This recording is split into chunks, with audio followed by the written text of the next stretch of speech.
आज की वीडियो ऐसे लोगों के लिए बहुत ही महत्वपूर्ण होने वाली है जो कि बी फार्मा या फिर डी फार्मा करना चाहते हैं।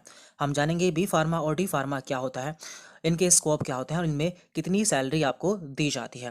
देखिए, दोनों ही फार्मेसी कोर्स हैं। फार्मेसी क्या होती है? देखिए, जो हम मेडिसिन यूज़ करते हैं या फिर खाते हैं, तो उन सभी के बारे में इसमें हमें बताया जाता है कि मेडिसिन को कैसे प्रिपेयर किया जाता है, उसे कैसे डिस्पेंस किया जाता है, उसकी कैसे प्रैक्टिस की जाती है, तो उन सभी के बारे में हमें इसमें बताया जाता है।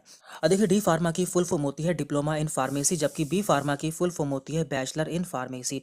मींस जो डी फार्मा होता है वो एक डिप्लोमा कोर्स होता है, जबकि बी फार्मा एक बैचलर कोर्स होता है। यानी कि बी फार्मा करने के बाद आप ग्रेजुएट हो जाते हैं या फिर आगे चलकर जितने भी ऐसे एग्जाम्स होते हैं जिसमें ग्रेजुएशन मांगते हैं, उन सभी के लिए एलिजिबल हो जाते हैं। डी फार्मा 2 साल का कोर्स होता है, जबकि बी फार्मा 4 साल का कोर्स होता है। इन दोनों कोर्सेज़ की एलिजिबिलिटी क्या होती है या फिर आपकी क्या योग्यता होनी चाहिए, वो हम जान लेते हैं। आप 12th क्लास पास होनी चाहिए और आपके पास 12th में फिजिक्स, केमिस्ट्री, बायोलॉजी या फिर मैथ होनी चाहिए। अब सबसे मेन बात आती है कि इन दोनों कोर्सेज़ में अंतर क्या है। जैसे कि आप जानते हैं कि इनमें से जो डी फार्मा होता है वो 2 साल का होता है, जबकि बी फार्मा होता है वो 4 साल का होता है। लेकिन इन दोनों कोर्सेज़ को करने के बाद आपको मेडिकल लाइसेंस मिल जाता है, यानी कि आप अपना खुद का मेडिकल स्टोर ओपन कर सकते हैं। तो यदि आपका उद्देश्य केवल मेडिकल स्टोर ओपन करना है तो आप डी फार्मा या बी फार्मा इन दोनों में से कोई भी कोर्स कर सकते हैं, क्योंकि इन दोनों में ही आपको मेडिकल लाइसेंस मिल जाता है। लेकिन बेहतर होगा कि आप डी फार्मा करें, क्योंकि ये केवल 2 साल का कोर्स होता है। लेकिन यदि आप आगे फर्दर स्टडीज़ करना चाहते हैं या फिर आप आगे और बढ़ना चाहते हैं और अपनी सैलरी को इम्प्रूव करना चाहते हैं, तो आप बी फार्मा कर सकते हैं। तो इसके करने के बाद आप क्या क्या कर सकते हैं, वो हम जान लेते हैं। तो पहले हम बात करते हैं डी फार्मा। डी फार्मा करने के बाद आप क्या क्या कर सकते हैं। देखिए, आप जानते हैं कि इसमें आपको मेडिकल लाइसेंस तो मिल ही जाता है, तो आप अपना मेडिकल स्टोर तो ओपन कर सकते हैं। साथ ही साथ आप as a pharmacist quality control क्या होता है? देखिए, बहुत सारी कंपनी होती है जहाँ पर क्वालिटी को चेक करना होता है, तो आप वहाँ पर क्वालिटी कंट्रोल के रूप में जॉब कर सकते हैं, मेडिकल रिप्रेजेंटेटिव के रूप में जॉब कर सकते हैं एंड ड्रग इंस्पेक्टर के रूप में भी आप जॉब कर सकते हैं। अब बात करते हैं बी फार्मा। देखिए, बी फार्मा करने के बाद आप as a pharmacist, drug developer, तो ये क्या होते हैं? यदि आपको खुद से कोई मेडिसिन बनानी होती है तो वो भी आप कर सकते हैं।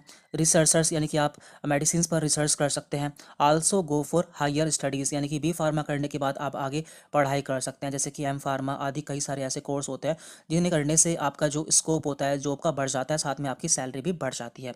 अब बात कर लेते हैं कि इन दोनों में आपको कितनी कितनी सैलरी मिलती है।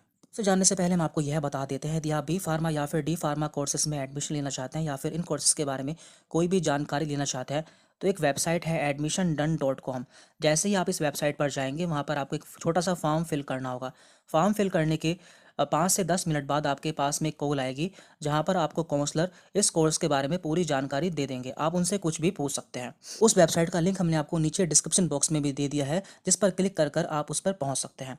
अब बात करते हैं इन कोर्सेज की सैलरी के बारे में। पहले हम बात करते हैं डी फार्मा में। देखिए, डी फार्मा में यदि आप फ्रेशर हैं तो आपको स्टार्टिंग में 2 से 3 लाख प्रति वर्ष सैलरी मिल जाती है।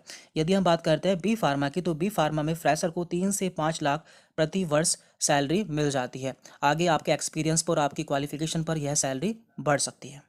और देखिए, यदि आप पहले डी फार्मा कर लेते हैं और उसके बाद में बी फार्मा करना चाहते हैं, तो आपको सीधे लेटरल एंट्री मिल जाती है। मीन्स जो आपका डी फार्मा होता है वो 2 साल का होता है, लेकिन डी फार्मा करने के बाद यदि आप बी फार्मा में एडमिशन लेते हैं तो आपको सीधा सेकेंड ईयर में एडमिशन मिलता है। मीन्स आपका D pharma plus B pharma total वैसे तो 6 साल का होता है, लेकिन आपका 5 साल का पड़ता है। तो यदि आप केवल मेडिकल लाइसेंस लेने का सोच रहे हैं तो आप केवल डी फार्मा कर सकते हैं। लेकिन यदि आप इस फील्ड में आगे बढ़ना चाहते हैं और काफ़ी इंप्रूवमेंट करना चाहते हैं तो आप बी फार्मा कर सकते हैं। यदि इसके अलावा आपको कोई डाउट रहता है या क्वेश्चन रहता है तो आप हमसे कमेंट करके पूछ सकते हैं, या फिर हमने अपना नीचे व्हाट्सअप नंबर भी दिया हुआ है, आप उस पर भी मैसेज कर सकते हैं। बाकी कॉलेज में एडमिशन के लिए हमने वेबसाइट का लिंक नीचे डिस्क्रिप्शन बॉक्स में दे दिया है, आप उस वेबसाइट पर जाकर फॉर्म फिल करके पूरी जानकारी ले सकते हैं। Thank you very much.